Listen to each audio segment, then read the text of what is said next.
So welcome back. So we are going to go into our conversation with Darnell Jackson, but I just wanted to mention that Eli and Lou has group rates available for Broken Tables. So if you are interested in going to see Broken Tables as a group, there is a discounted rate. And so, ladies, how can they? What is the email that they have to? You can email Broken Tables at eliluent.com, and that's ELILUENT.com. Okay, so if you're interested in group rates, reach out to Eli and Lou on their email that was just provided to you. Also, I wanted to mention that Derek Shaw has a studio space rental available. It's called Studio 2E. If anybody is interested in renting rental space, it's where they do most of their productions for Derek Shaw's production, Ruby Street Productions, I should say. So Studio 2E is available for space rental if anybody's looking for space rental. So reach out to Derek Shaw on his social media platforms, Derek Shaw or Ruby Street Productions. So now we're going to go into speaking with Mr. Jackson, Darnell Jackson. Awesome. He is the founder of Major Change. He is an entrepreneur, a visual artist, a motivational speaker who believes that we are the new men and women in time. That's awesome. Darnell is a deep critical thinker who travels to different locations, engaging people in meaningful conversations about the importance of self-love and being your best self by taking the necessary steps to make a major change in the world. So welcome, Darnell. Hey, thanks for having me. So did you have anything else to add to that? Because I kind of wrote that bio myself. Hey, you know what? Hey, listen, it seemed like you've been knowing me my whole life. Wow, you put that together. Yeah, that's awesome. Really? Well, I'm honored. Thank you. Thank you for coming. Thank you for having me. So I watched some of what you do, but tell us a little bit about Major Change. Well, you know, Major Change is updated solutions for outdated problems. I believe that, I believe that us as a human family, we focus on the problems too much. We focus on the problem for maybe 18 hours a day and maybe focus on a solution for 18 seconds. Whereas though with Major Change, we have reversed that. Whereas though we think about the solution for 18 hours and the problem for only 18 seconds. So when I say the new man and woman in time, I believe that it comes with a new mentality. You know, and if we come up with a new mentality, I believe that it'll take us to new places. So basically, Major Change allows us to change our perspective, our mental perspective. Awesome. That is awesome. So what inspires you to make a positive difference in the lives of others? You know, just watching humanity, black people in particular, and seeing our different sufferings, you know, whether it's silent suffering or overt suffering. It just puts, you know, an aggressive mind to work. And, you know, I can't leave out, you know, the story. I actually was sentenced in 1997 to a death sentence. And I was able to overturn that. And while in prison, I had these visions. We were told that God came to Moses through a burning bush. You know, Jesus saw him on a mountain. Handwriting on the wall. Muhammad saw him in a cave while he was illiterate. You know, the day before that they was trying to execute me, I feel as though, you know, God came to me and gave me the vision of Major Change. And, you know, it has really inspired a lot of people. Wow, How has it changed your life? By watching the response and knowing how important critical thinking is. And anyone that applies critical thinking have the power or the ability to be able to change their society and to change their family and change the conditions of their community and eventually America and then the world. So you inspire many, but who inspires you? Like, what drives you? Well, you know what drives me is strength and smiles. I love seeing smiles on people's face. I guess just studying the way I've studied, it gave me a greater outlook on the mentality of people. And you know that most of us around us, you know, we have been indoctrinated into, you know, a culture that is not always good for us. And so basically we're trying to take those thoughts that we were taught, forget them, and reteach new things, that will suit this day and time. So again, in honor of Black History Month, I had to ask a Black History question. So as an African-American male, as you travel throughout the city, what do you see as the biggest challenge or obstacle that some Black men face when they're trying to become their best selves? In all actuality, I have to be honest. I truly, I think the culprit is our belief system. I believe that. Our own mentality. Definitely. I mean, I believe that as long as we follow other people's culture and ideologies on God, I believe it's going to continuously lead us in the same place. We're really not going to get anywhere. I believe if God talked to the Asians or the Caucasians, I believe that he also talked to the African Americans, but we have no representation of God. So as long as we have no representation of God and can put that in front of the world that God came to us, I mean, how can we ever really be truly respected? When every other nationality say, hey, God came to us. This is what God told me. This is what God is telling me to tell y'all to do. At what time do we reverse it and say, okay, we understand that, but now let us tell you what God told us? Right. So I believe until we have a true definition of God, I believe we're going to stay in a serious state. And that's what major change is basically teaching spirituality. Because religion is so fractured, all religion wants a piece of God, breaking God up into fractions like he's a cake or a pie or So under major change, we believe in spirit, the spirituality. When I came in this room, I felt good spirits. I felt the spirits before I saw your face.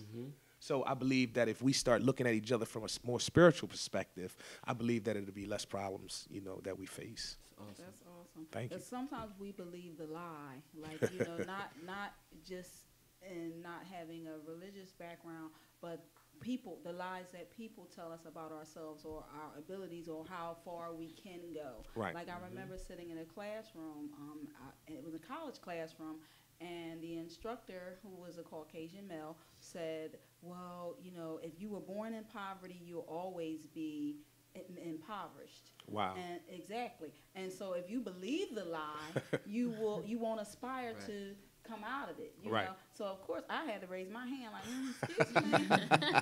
What about this person? And what about that person? It's like, oh, there's always an exception to the rule. Okay, well then there's a way out for me if that's how if that's the approach that you want to take. Definitely.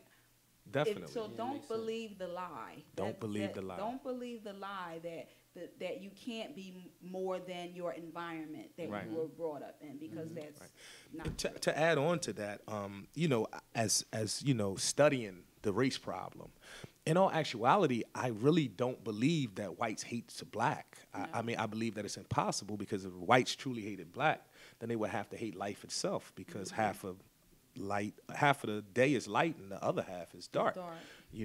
If whites truly hated black, then they would have to hate their black car, or their black shoes, or they would have to hate going to sleep at night because they see black, or they would have to hate their shadow. So I don't believe that that's the truth. I believe what happened is they have associated ignorance with black. Absolutely. And as long as we, have a culture of wearing our pants down and, things that doesn't show manhood or man's strength, or strength as, military strength. I mean, I believe that's what we lack in, as black men. And I believe that if we had more military strength and more military understanding, I believe that we'll be able to treat our women better. I believe that we'll be able to treat our children better. And I believe that it would make for a better family and a better community. That's an interesting It's point. crazy how all the artists that was here tonight kind of embodies each other. Because the table holds power, right? Which is unity, which he's talking about, which holds the strength. Which my question says, is the design to break the table and make our people think like we think? Was that design? Wow. Somehow? Because we kind of sticking together mentally and spiritually. We all come from different parts. You see what I'm saying? We all got our own walks. But we got the same message. Definitely.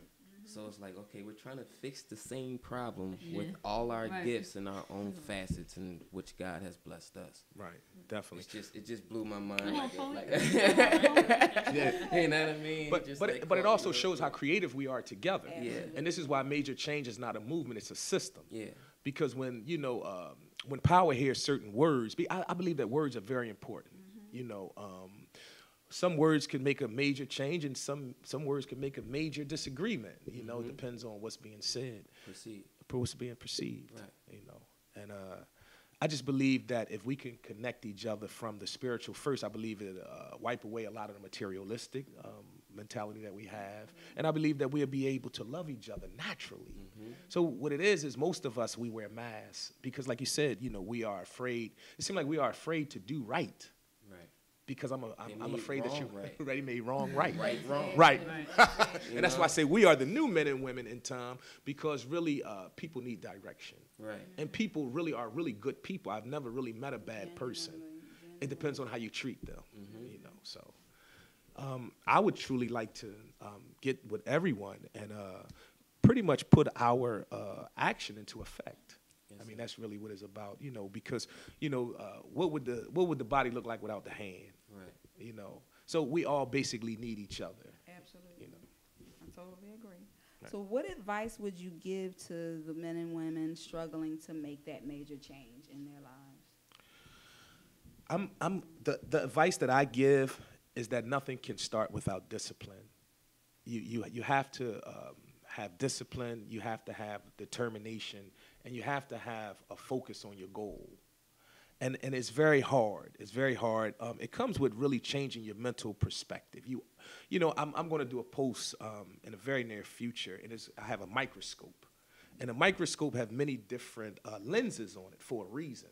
Most of us argue because we're seeing different things from the same lens, you know. But if we basically change the lens, we can see things from another perspective. And basically everybody is right, just maybe on different levels. Right.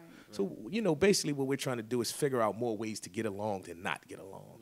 Because if you see big businesses are closing down, everybody is becoming more entrepreneurship, you know, and it's good for us because it's basically forcing us to bond together. Yeah.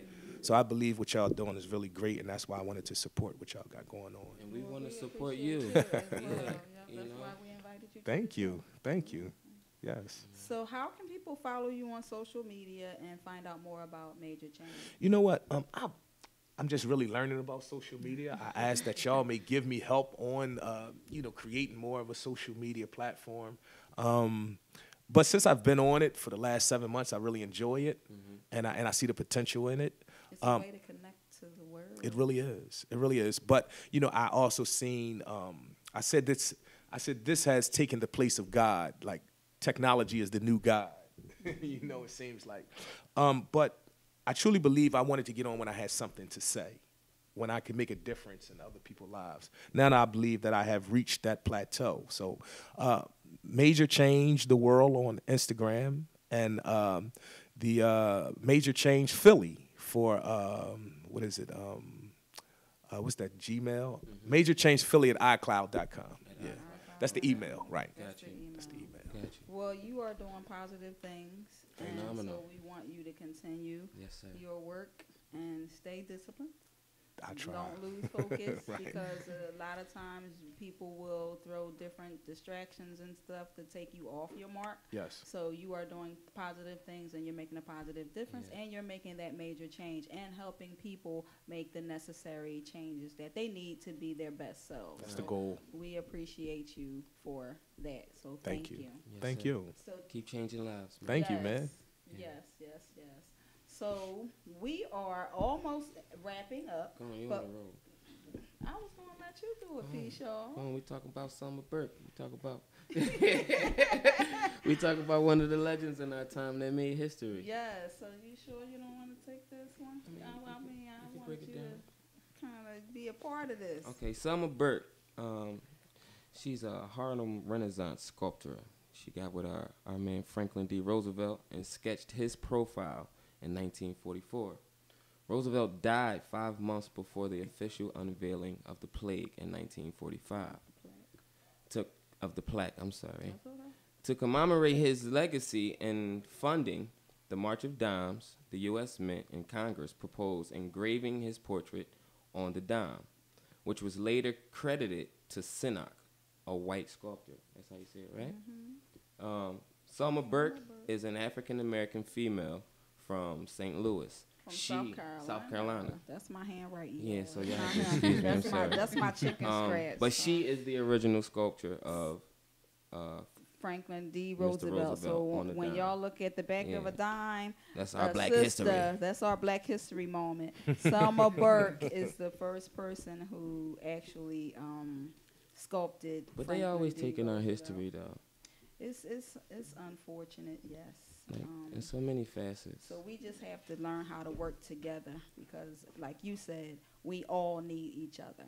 Definitely. So we're going to thank everybody, thank our wonderful guests. Check out Broken Tables, February the 21st. Check out Major Change and his movement and what he's doing on Instagram and Facebook, as well as Ruby Street Productions for Derek Shaw, Mr. Darnell Jackson, Eli, and Lou. Thank you, thank you, thank you, thank you from the ladies and gentlemen of the Real Recognized Real Talk Radio Show. Thank you, E, for holding it down. E is the owner of the station. So we're going to close by asking you to follow the Real Recognized Real Talk Radio Facebook page and Instagram page as well. Subscribe to the Philly Hott Radio YouTube channel. You can advertise with us. We have sponsorship, advertising, as well as music spin packages available. Stay tuned for our next show. We air every second Tuesday of each month from 7 to 8. Our next show, we plan to have the cast of Single and Anxious and artist Rico Anderson. And thank you to my special co-host for the day, P. Shaw. So y'all also have to follow P. Shaw. Yeah. He's on Instagram as well, so tell him about you. Just He's Google an P. Shaw, P. Shaw Productions. Everything will pop up. iTunes, the videos, the movies on Vimeo. We contending for an Oscar now, The Cage. Yes. We got a lot of stuff going on, so just check it out. P. Shaw, PSHAW Productions, all in Google. And I hope to see y'all at everything. Absolutely. Thank you. Tuning out.